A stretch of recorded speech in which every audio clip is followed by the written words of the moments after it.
verse number 10. We have finished that, which talked about that when the five senses, organs of perception, they stop their working. How? By being merged, their mind, merged with the mind and the intellect, too, has retired from its work. That means the five sense organs of perception, they stop their functioning. When the eyes don't do his work of seeing, he does not see anything outside. Then similarly,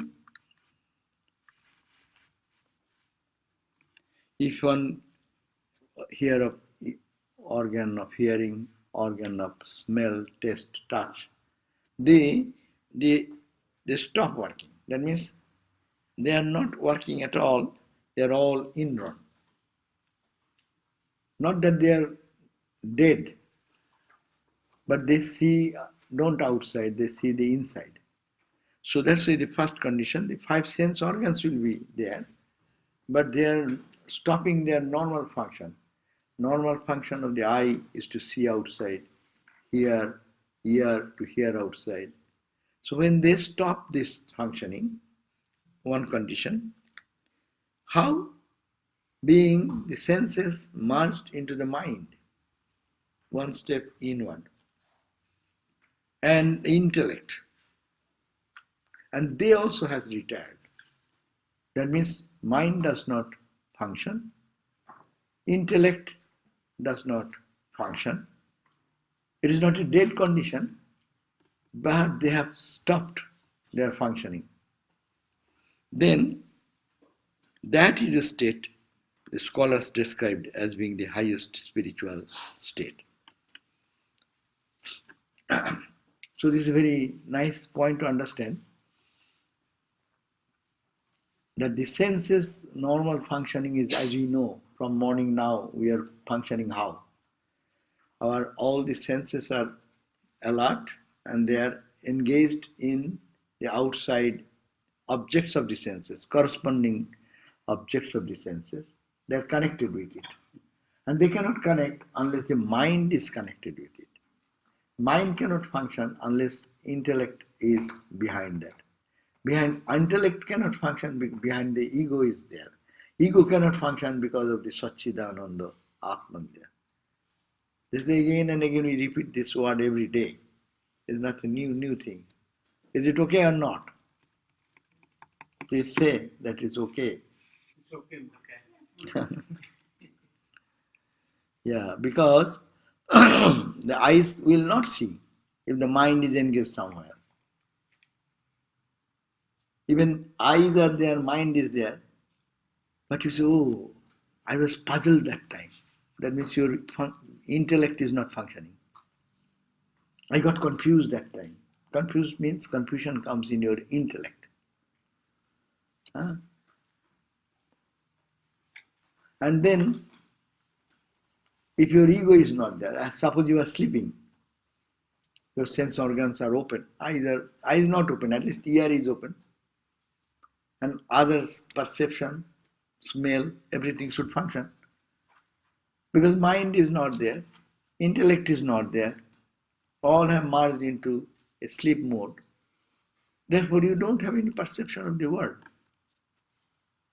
But when in the process of spiritual journey, when one gradually withdraws the senses to its boss, mind to its boss, what?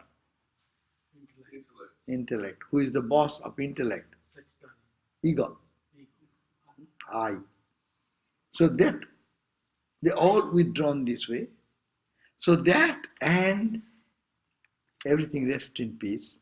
That is called the Paramam Gatim Tam Ahuhu on page 172. That is called the Parama, means the supreme, Gatihi means the end of journey. Parama Gati means Gati means the where you go at the end. So you reach your destination. So what it indicated very wisely what is the spiritual practice according to this Kathopanishad in this chapter, that your eyes will be there, but either withdrawn. That's why Ramakrishna in the Gospel, you turn the first page, you will find that there is a painting of a bird sitting over his egg and looking, but it's looking vacant look. Understand this picture. Ramakrishna asked M, the writer of the Gospel, he asked, can you show me one such picture, one such painting, or some photo where I like to see that the egg is there and the mother bird is sitting over it, but her mind is looking outside but not looking. It's a vacant look. Her whole heart and soul is on the egg. So see, understand this situation. When a yogi or a spiritual seeker looks at the world like this, we also look at our total mind, attention, everything goes there. And because whatever is there, I get reacted. I am happy, I am unhappy, I am irritated. Whatever my reactions, emotionally troubled, this is connected this way. The eyes will be open like that. But eyes are all indrawn. Like the bird, they all drawn inside. Inside means one going to the next, and the Vedanta is the 5 sheets we talk about again and again, 5 sheets. So if one can come inward and then rest in that which is inside, that person is called tamahu paramam. Yada panchavatishtante, when pancha means 5. What are the 5? No. Senses. 5 senses. Senses of perception. No. Pancha avadishtanti, they stay. Jnanani manasasaha. Jnana is the buddhi, intellect, which gives us the knowledge. This is this. Mind cannot decide. So it only brings the picture to the buddhi. And buddhi has a big album. And from that album, Google search, you ask one thing and it draws out from so many old pictures and brings out and says, this is this. So that's the function of the intellect. So your mind and your intellect, they are all withdrawn. Manasasa. Buddhischa na vichestate. Buddhi, the intellect, does not function anyway. To function means outside. It is all going home, as it were. When you go home, you left your file in the office as it is. You keep your all the other thing. You go to, suppose after whole day's work, what you do? All your things you, from the office, then you come home, even in the home, you keep your car in the garage, then you go and take one by one outside, and you go to bed and go inside. So here is a similar way. Giving up identity and withdrawing to the self, and buddhi, even the intellect, does not function anymore. No vichestate, it does not make any chesta. Chesta means effort to understand this, that. Then tam ahu, that is called, ahu means is called, that is called to be the paramam gatim. The individual soul reaches the highest acme of their experience. That is called the acme of their journey, the conclusion of their journey. So beautiful journey, that is the whole of Vedanta.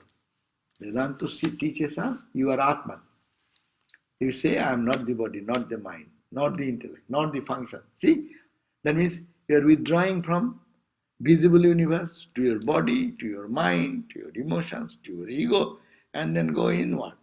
And you stay over there. That is your stay.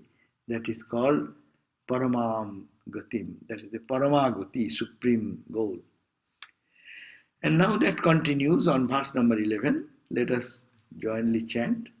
Tang yogam iti manyante, tam yogam iti manyante, sthiram indriya dharanam, sthiram indriya dharanam. अप्रमत्त्यस्तदा भवति अप्रमत्य तदा भवति योगो हि प्रभवाप्ययो योगो हि प्रभवाप्ययो. So, tam yogam iti bandhantu. This is called the yoga. Yoga means union. Jnana yoga, bhakti yoga, karma yoga, whatever yoga you say, culmination is union. Union with the Vedanta will say with your divine self. Bhakti will say your chosen ideal. Karma will say you get beyond all desires and expectations. Language is different. Someone will say nirvana, someone will say brahmisthiti. But that is the point. Tang yogam iti mannante. Keeping the organs still in this way, this is called the yogam iti mannante. That means senses will be there, but it will not function like ordinary people. They won't see the outside. They will see what is inside. How? That's why they see God everywhere. What is inside is God. And withdrawing. But practice, it is not easy to see God outside unless we see God here. So that's why we encourage meditation. We encourage prayer so that you get connected. When you pray to the divine which is within you, or you impose that idea of divinity in the altar, in the photo, or in the image, or in a holy person. You impose that divinity. So, that is the yogam iti mannante. What is that yogam? Na sthiram indriyo dharanam. Sthiram means steady. It does not move. Sthira, it is steady, unmoving. And indriyo dharanam. The indriyo, the senses, which are always running here and there, it becomes steady and holding the sense steady in one point. Sthiram indriyo dharanam. And apramatto becomes, it does not jump again. Pramatto means mad. The senses are always mad, jumping from one to other to other to other. Because the senses are jumping, mind jumps. They are correlated. When the senses are not disturbed, mind is peaceful. Or mind is peaceful, senses are not disturbed. One depends on the other. But anyway, that given the characteristic, the state in which all the organs are complete rest. Organs are there, and like in your sleep, when you go to sleep, you give rest to all the organs, isn't it? Eyes are whole day working hard to take all the times photo. Infinite number of photographs. Click. And see the nervous system always connecting with the brain, and they are tired, they get tired, no? And then the neurons, they function there, and they present it to their boss, to the mind. Mind is alert all the time, connecting with whatever information comes. And mind always vacillating, said, I cannot do. And then present it to his boss, sir, this photo has come. What is this? Who is this guy?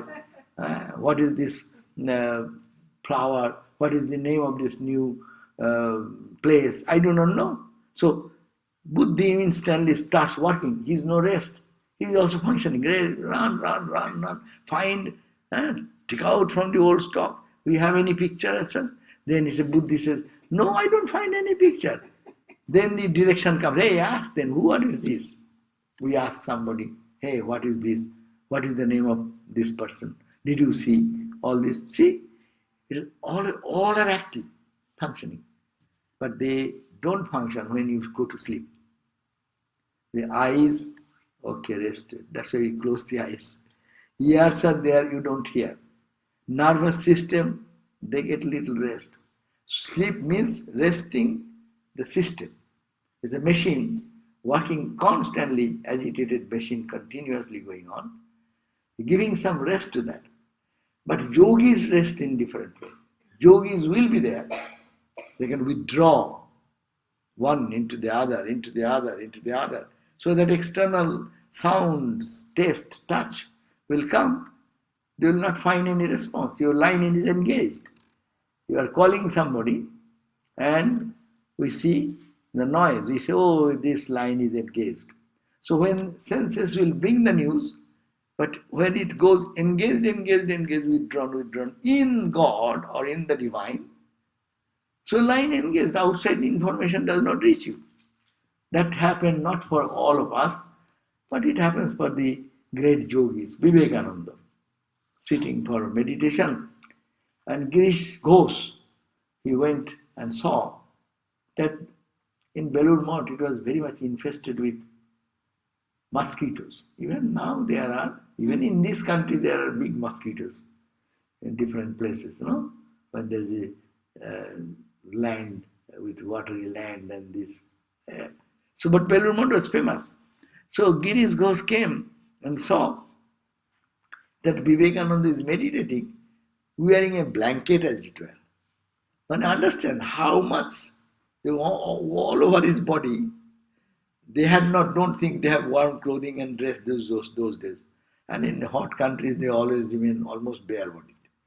So they are meditating and they saw Girish Babu that is full of mosquitoes. Not mosquitoes, he thought first blanket. And then he thought, blanket? How is that blanket? Coming close, he found that it's thick. So many mosquitoes are all sucking the blood. But Vivekananda is not there. It is they are doing their business and Vivekananda is there in deep samadhi. So how much they have withdrawn, look at that. Not only this sense of touch. One mosquito comes to us. I had recent visit. One mosquito comes there. You are sitting for meditation and it comes boom. Then you and by that time it goes the other side. So our meditation is as such. We have to fight with that. The senses are informing, hey, there's a mosquito. So whole mind is outside. So it is bringing the senses experience. And now for Vivekananda, the senses has been withdrawn to the mind. Mind has been withdrawn to its understanding, ego, buddhi, and intellect. And then to the Paramatma inside. So much that whether there is a mosquito or what, you don't understand. There is one Swami Vivekananda's early story, when the child, several friends of young Bile, his earliest name, or Naren or Vivekananda, he was playing with some friends and say, okay, Naren was the leader. He said, hey, let us come and sit. We will play meditation play. So he sat for meditation, and as soon as he sat for meditation, he's gone. But other boys are looking like that, who is doing what? And suddenly they saw one snake has appeared. Oh my God, they all ran right and left, snake, snake, snake, and whole household people came and running, and they saw Naren is steeped in meditation. Snake, he does not understand. Where is the snake? He does not understand. So, withdrawing the mind in such a level, when it goes, senses are there. With much noise, they are thinking how to drive away the snake. Mom and others came. But they cannot hit the snake because the child is there alone sitting in the room. So it's a critical condition. They have to be very tense for some time. And suddenly that snake makes its way to go out. My point is that senses are there. When Vivekananda came back to his awareness, then he didn't know what is happening. Everyone is around and say, what has happened? And you don't know, snake was there. And all the children had run away and he was sitting alone. So this is the this idea, sthiram indriyo dharanam. The indriyo, the senses, is holding steady. Steady where? Not outside. It is turned inside. And apramatya, and it becomes not mad anymore with the sensate experiences under the influence of the Maya, mistaking the unreal for the real. Yogo hi prabhu. That is the yoga.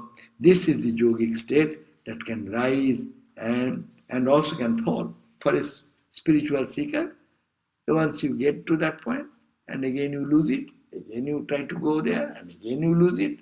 So ultimately, you become one day steady in that experience. So, according to the yogins, the translation goes, the state in which all the organs are complete rest in yogi. He is resting where? We rest in sleep. But one who rests in yoga. Yoga means union with the Paramatma. You withdraw, withdraw, withdraw, and you think of him. He folds himself within.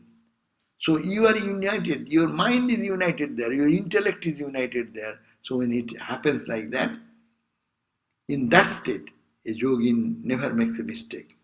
For instance, he is not attracted by the sense pleasures because he is one with the capital self.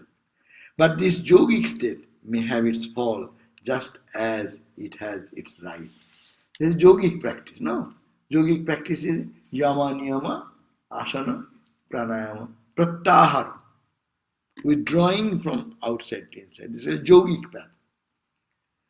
Pratyahara, dharana, holding the mind there and then being steady there and totally absorbed there. Huh? This is the path of yoga, Ashtanga yoga, Patanjali's yoga. So that's why it says that there is the path, is a yogic state. But this state you attain, you can again fall. Because your effort. With much effort one day, if anyone succeeds, then he is in get the touch of samadhi. But who can stay there for a long time? They will be established in that level. But it does not happen at the beginning. So he says that is the yogic state. And the explanation says this and the preceding verse give a definition of yoga. Yogis say that yoga is the state in which all the organs, including the mind and the intellect, are at complete rest. In that state, a yogin is united with the capital self, and he is then safe from worldly temptations. But these states may not last long. That's why people say yogi has fallen from his goal. No? Because the senses are so strong. Again, due to past samaskaras, they may go there and dwell in the world outside. So it is said, you have to practice again and again. Yoga, abhyasa. In the Patanjali's yoga, abhyasa, vairagyabhyam, tan nirodha. When the mind will be nirodha, perfectly at peace. When? Abhyasa, every time practice, practice, practice. Today you got for a split second, go there, and again you come back. Again you try tomorrow. So, abhyasa. And create a dispassion for the sensate objects.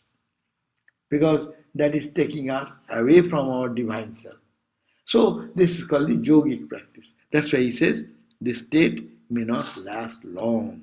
The yogic state has its end just as it has its beginning. One has to be careful that when the yogic state ends, one is not trapped by the guiles of the world. One has to keep strict watch over one's thoughts and actions. The practice of discrimination between things conducive to spiritual life and things detrimental to it should always be maintained. So that means there is a warning. Even you are a yogi, you have reached that, but don't think that you are safe.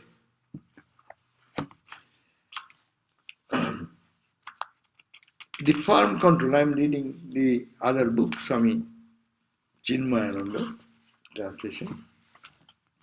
It is not Chinmayananda, it is that, it is called the Chinmay Mission has produced. Oh, it is Chinmayananda, yes. Which page? 1253 of this book. But it says, the firm control of the senses they regard as yoga. Then the yogin becomes free from all vagaries of the mind. For the yoga is subject to growth and decay.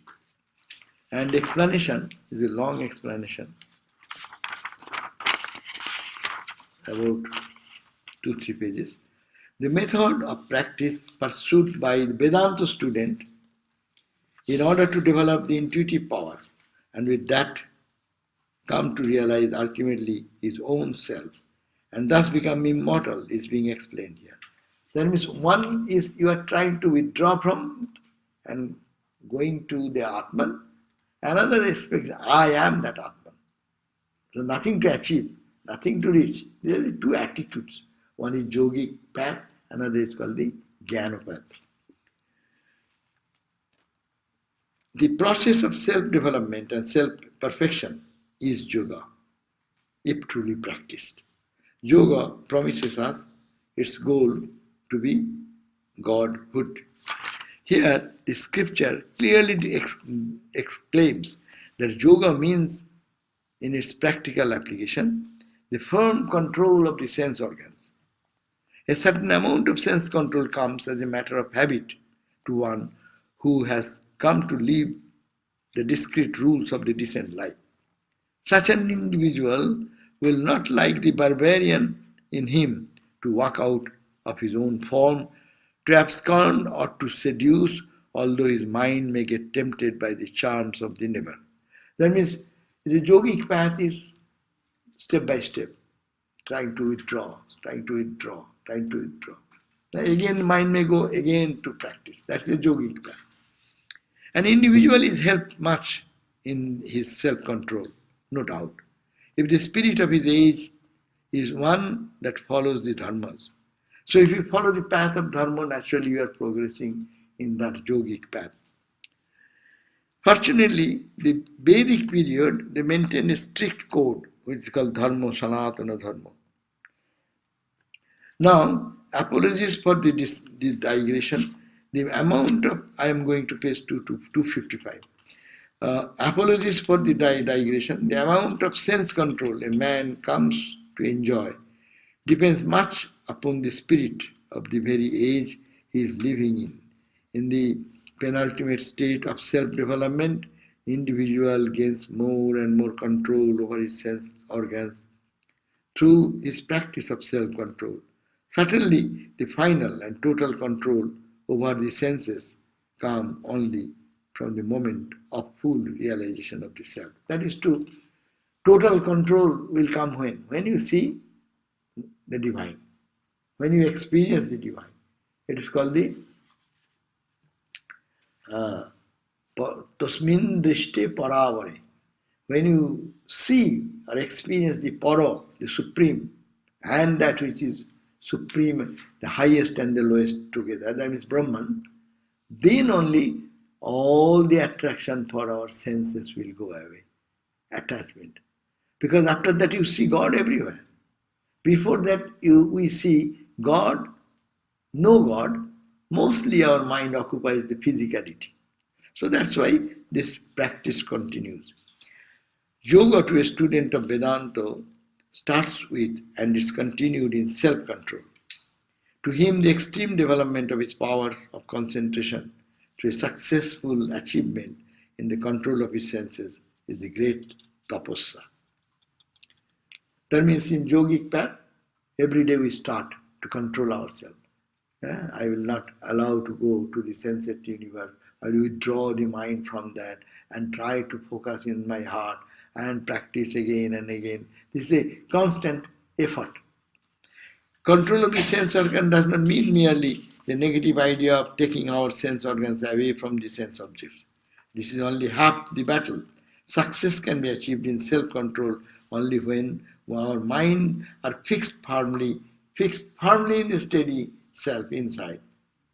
And detachment. Detachment cannot happen unless mind is attached. That I always say, don't take renunciation as negative. Renunciation is positive. Because you get something, that's how you can give up something.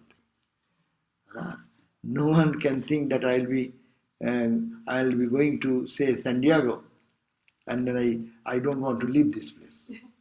And I think that I'll be in San Diego.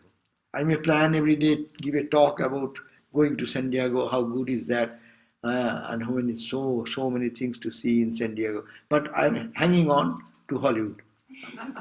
My car is no wheel, does not move from Hollywood parking lot. And I'm sitting and thinking day and night, oh, San Diego is good, San Diego is good. It will not do. It will be, you have to detach. And your wheel should move towards San Diego. And that effort should be continued. So this is the point, that it's an effort. And that effort should be detachment and attachment. Detachment to the place where I am, to attachment to that place where it is my goal. Now, at this time of his evolution, the yogi becomes careful and does not allow the mind to fall back into the usual ruts. For a true student of Vedanta, knows full well that unless he is very careful, the control gained over his senses might at any time get lost in the severe temptation of passing moments.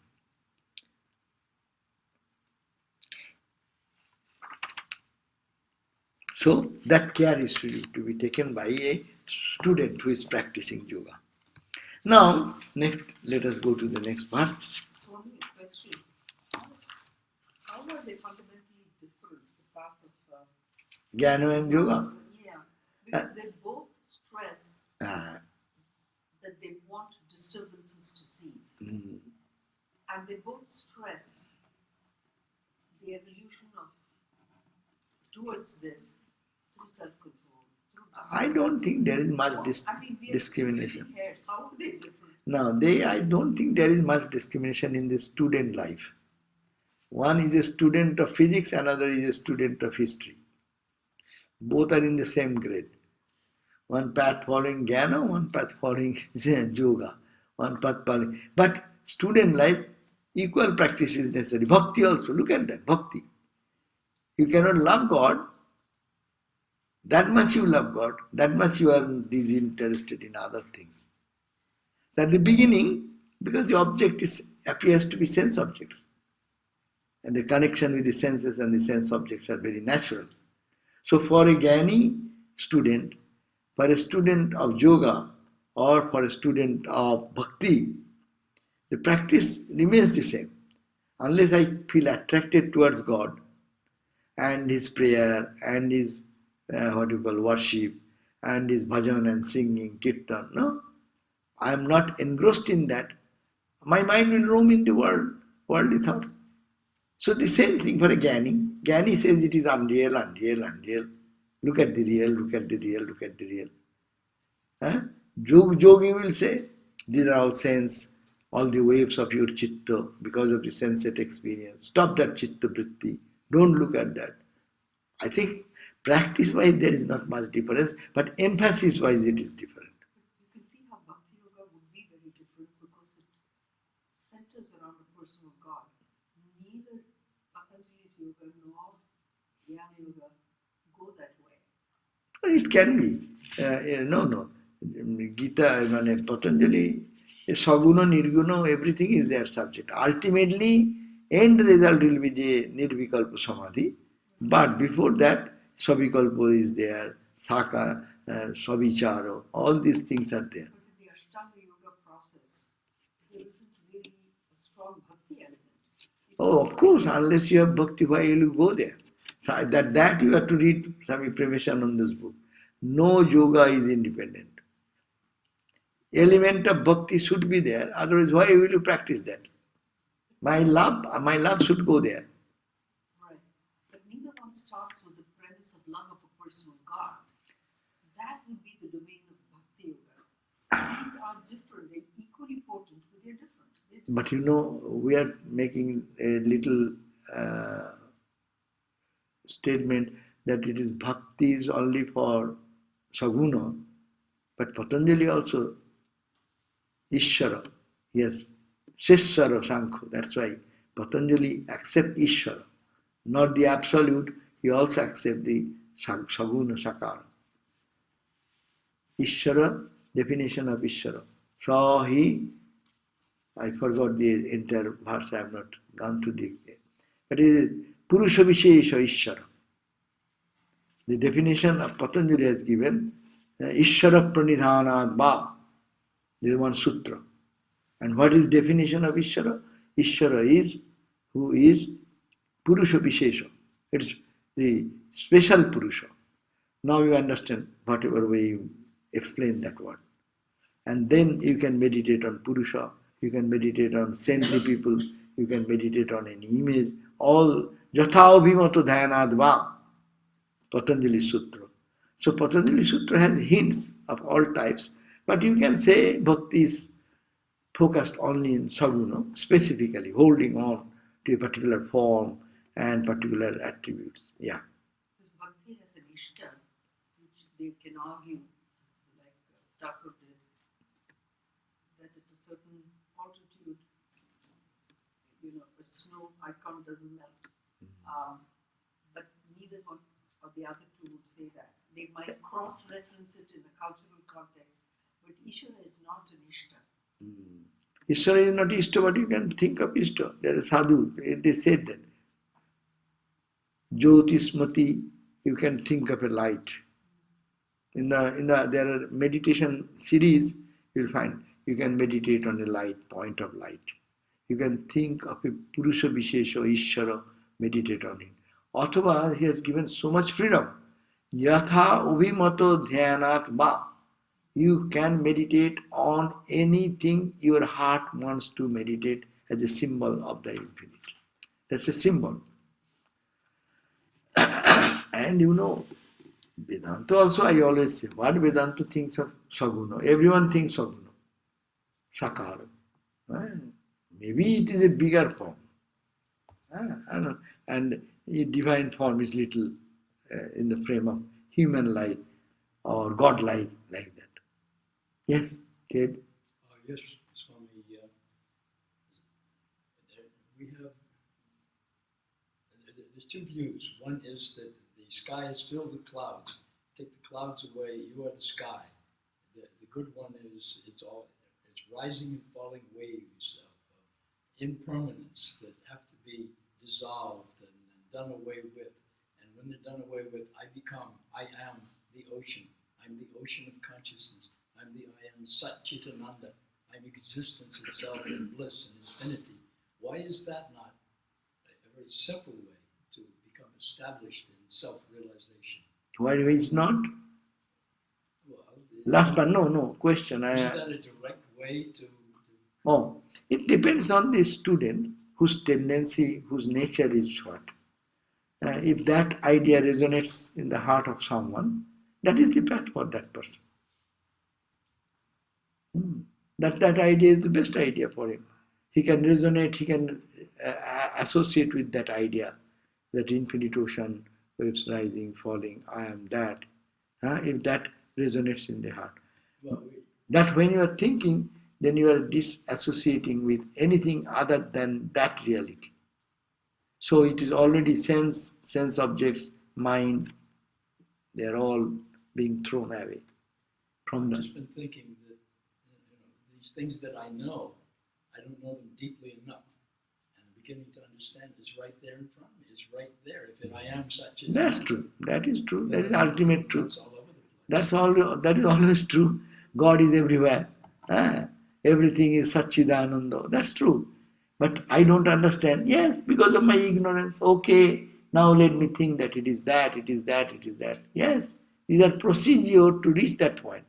But the major point is that if we analyze where is our weak point, our weak point is that our senses, our mind, our intellect is so organized that it does not allow me to see that way.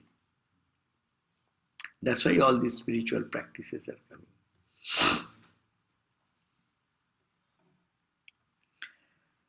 Okay, the verse number 12. Naiva vachana manasha, naiva vachana manasha, praptum shakyo na chakshusha, praptum shakyo na chakshusha, osti iti bruvato anyatra, osti iti bruvato anyatra, kathang tad upalabhyate, kathang tad upalabhyate. Beautiful verse. Naiva vacha. This truth we are talking about by vacha, by words, by speech. You cannot describe that. Naiva vacha. Na man, na manasha. Not by your mind. You cannot fathom. You may say it is nirguna, it is nirakara. But you are doing, helping, taking help of your mind. And mind cannot think of that. Your mind is limited, so mind cannot think of Brahman. How much you say? Praptum shakyo, you cannot get it by chakshusha. You cannot see through these eyes. The same thing. Oh, Shankaracharya says, no, not by eyes, not by the senses, not by the mind, not by the intellect. No, same thing. Naiva vacha, not verily by the speech, not by the mind. It cannot be reached by the eyes, not by the mind. Astiti bruvato. Those who say he is, no? Astiti. One doing like that, bruvato. He who says, only day and night to say, it is there, it is there, it is there. Only accepting that person. As Ted was saying, that if it is so, why can I see this? Say, it is that, it is that, it is that. Hammer on your mind. Ostiti. Without that type of statement, who is engaged in asserting the mind, it is that, it is God, it is divine, it is divine, it is divine. If one can practice, then otherwise how one can realize it? Huh? That means he is saying, what is this spiritual practice for Vedanta then? Say, it is that. Thou art that. I am that. This is the reality. So say all the time, it is, it is, it is, it is. So this is the point. Kathopanishad previously have said, Osti iti eva upalabdhabyo tattva bhavena chubhaya.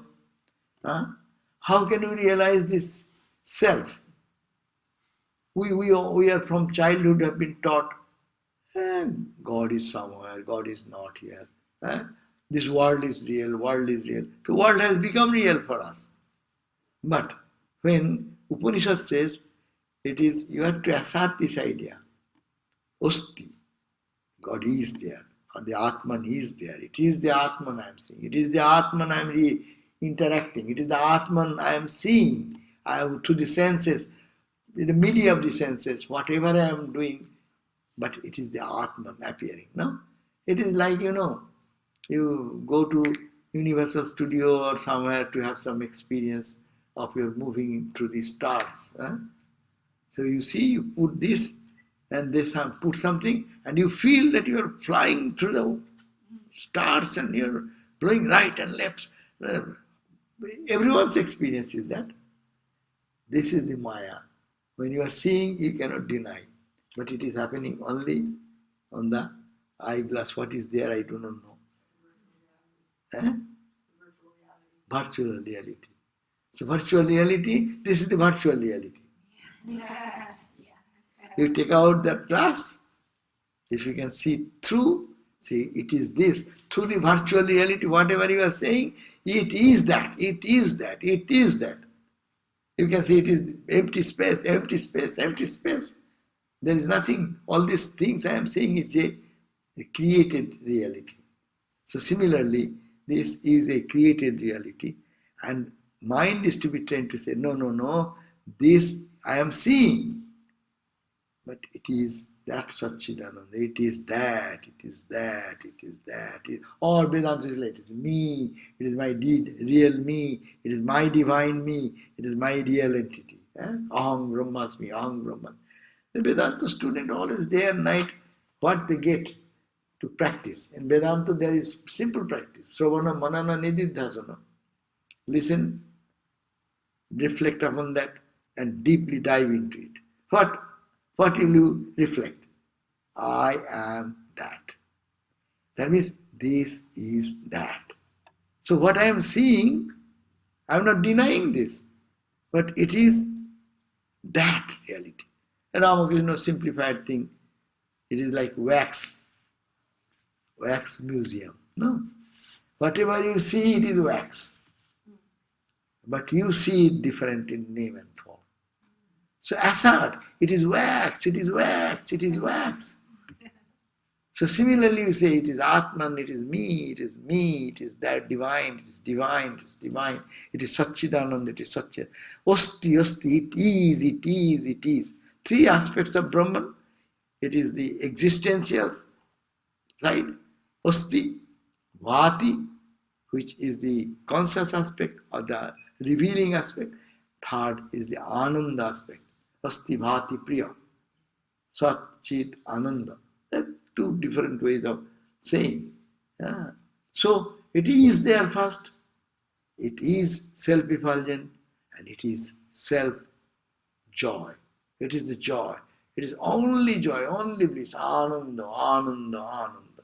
So first we cannot catch hold of the bliss aspect. We cannot even grasp the aspect of consciousness.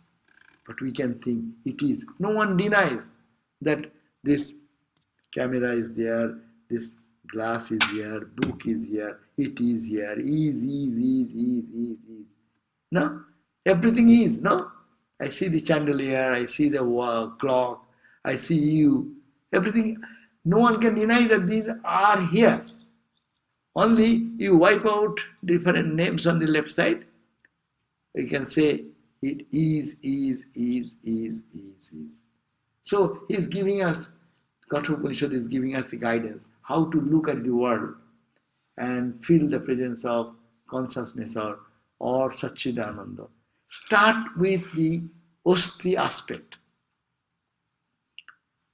We don't see God's presence, so see presence of God in dualistic language. Vedanta language, you say it is the Brahman. Brahman in its existential aspect. Everything exists. Star, moon, sun, trees, plants, floor, roof, space, is. Everything is. So keep the is right side and wipe out all the different names and forms. That's why spiritual life is, they can remove the names and forms. And then you will find it is only homogeneous reality. So this is the practice for our day-to-day practice. This advice is been given here on verse number 12. The self, what is the translation? The self, Brahman, is beyond speech and thought. The eyes and the organs cannot perceive it. Yet, some people, having been inspired by the scriptures and their teachers, believe that it exists. But how can it be demonstrated to those who do not believe it? You cannot just bring this philosophy to anyone and everyone. Those who believe that its existence is the substance, so it is easy for them. So Brahman is beyond thought and speech. No sense organs can perceive it. But still, some people believe that it exists. They do not do so under the influence of their teachers. Why? They believe their teachers. We believe Ramakrishna experienced. We believe Vivekananda experienced. We believe that the Buddhas, Christ, they have their experience. So I trust that. If that faith, I have not seen, but I hear from the realized people and the scriptures with the testimony of your own experience. So they do so under the influence of the teachers and scriptures they have studied. But what about non-believers? They may very well reject the theory of Brahman exists, since there is no tangible proof of it. Is there any way to demonstrating the existence of Brahman to such people? It says no. In this verse it says no. Brahman is not like an object. Why you cannot prove it? Those who are non-believers, what they say? Show me, where is that Brahman? No. Like Kongsa. Kongsa was telling to Prahlada, you are calling upon God, God, God, God. Where is your God? And Prahlada, like a child, said, God is everywhere. God is everywhere. God is in this pillar. There's a palace with a big pillar. And he said, yes, God is in the pillar. And you know, this king is very strong and stout probably. He kicked the pillar. And the pillar crumbled. And out of that came that, what is called? The hero, Narasingha. Singha, lion and man in one body. And then killed that Kamsa. Kamsa na, Hiranyakashipu. Hiranyakashipu, right?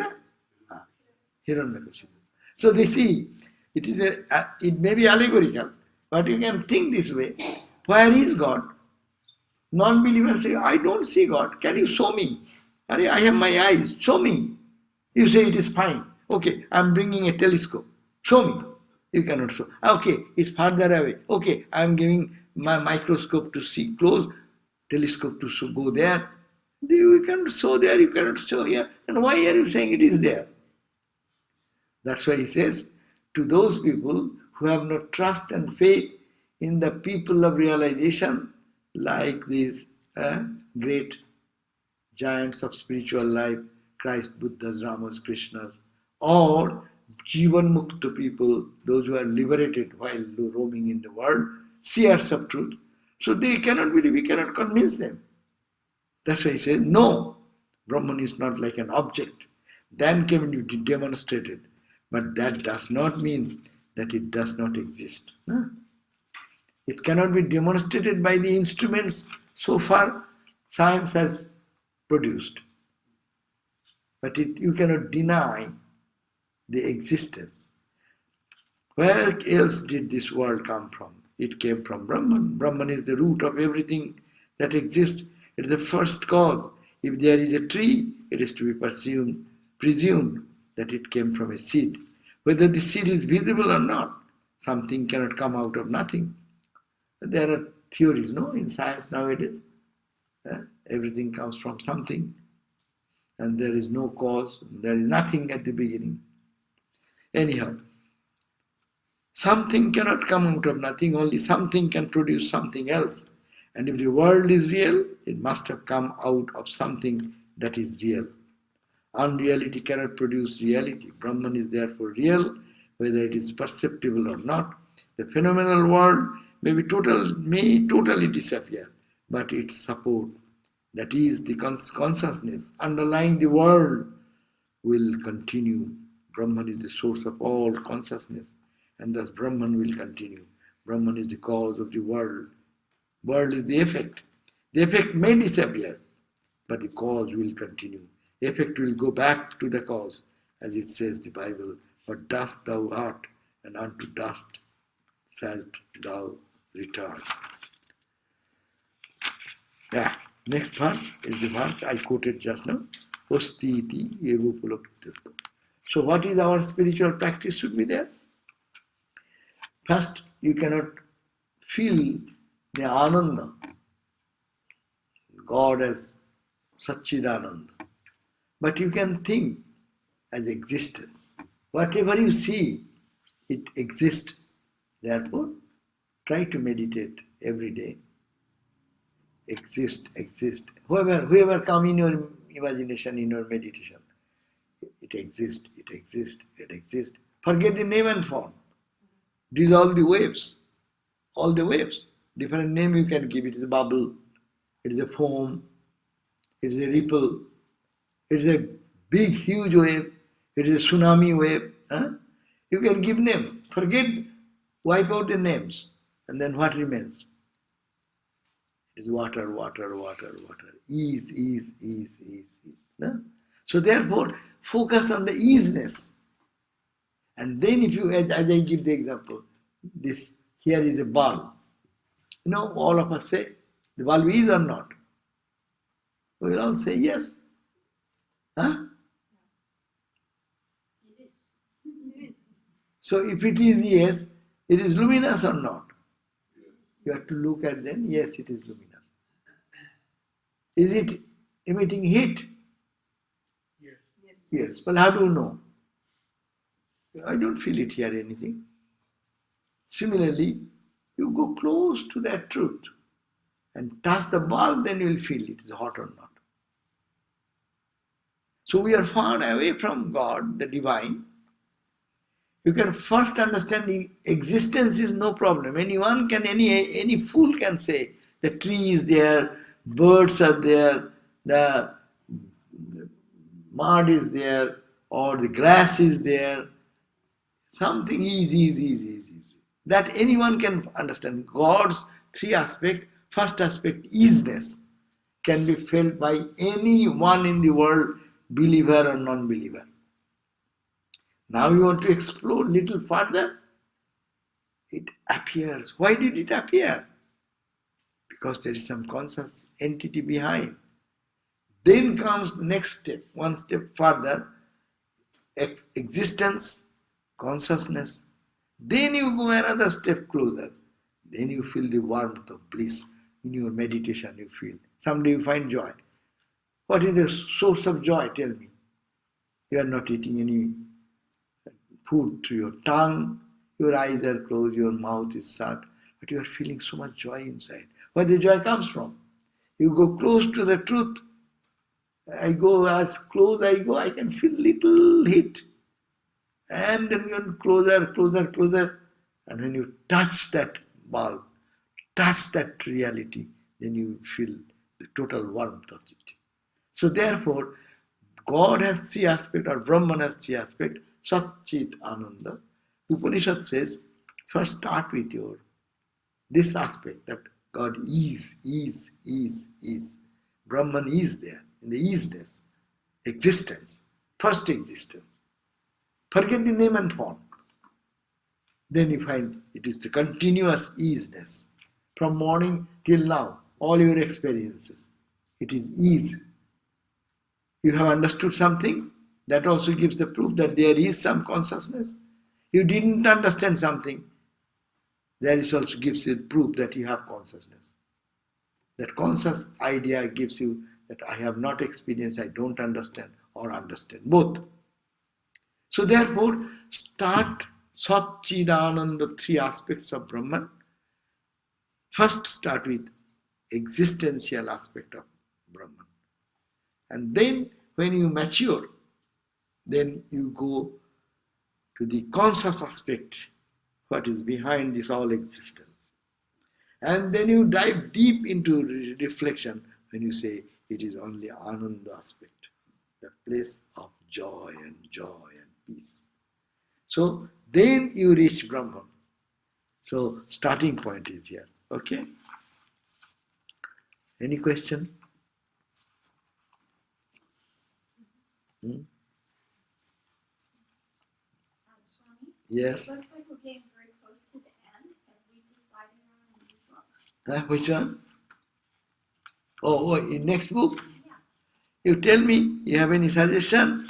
Or I was thinking that if we want to read the Yoga Vasishta, Oh, yes, we did decide that one. Yoga Vasishta Sara, Right.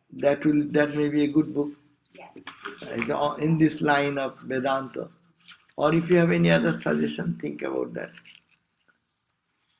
Should we start buying the books now, Swami? You can, yeah. We run out. No, you see how many of you want, and then we can collect at one day, and you can get it from, because every time coming to the bookstore is difficult, we can collect for you. We may have some of you may have a copy, but may not have the copy. I have it. Yeah. It's the one that you wrote. I didn't write, I only translated it. Translate. Got your name on it. But that's a good book, very highly philosophic at the same time, high pitch. Yes. And all the Vedanta will be speaking the same thing from one aspect to the other aspect, just focusing on one aspect or the other aspect, but thing is same. You have to detach from name and form and focus on what the name and form is constituted.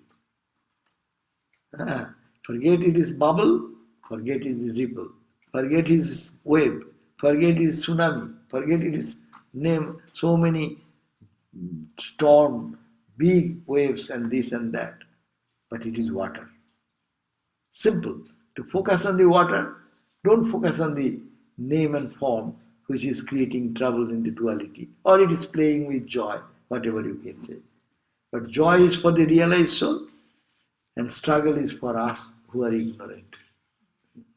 So we should go back to that joyful aspect by again and again thinking that it is that. I am wrongly, misapprehension is going on, but it is only Satchidananda. I see you, Satchidananda, in name and form.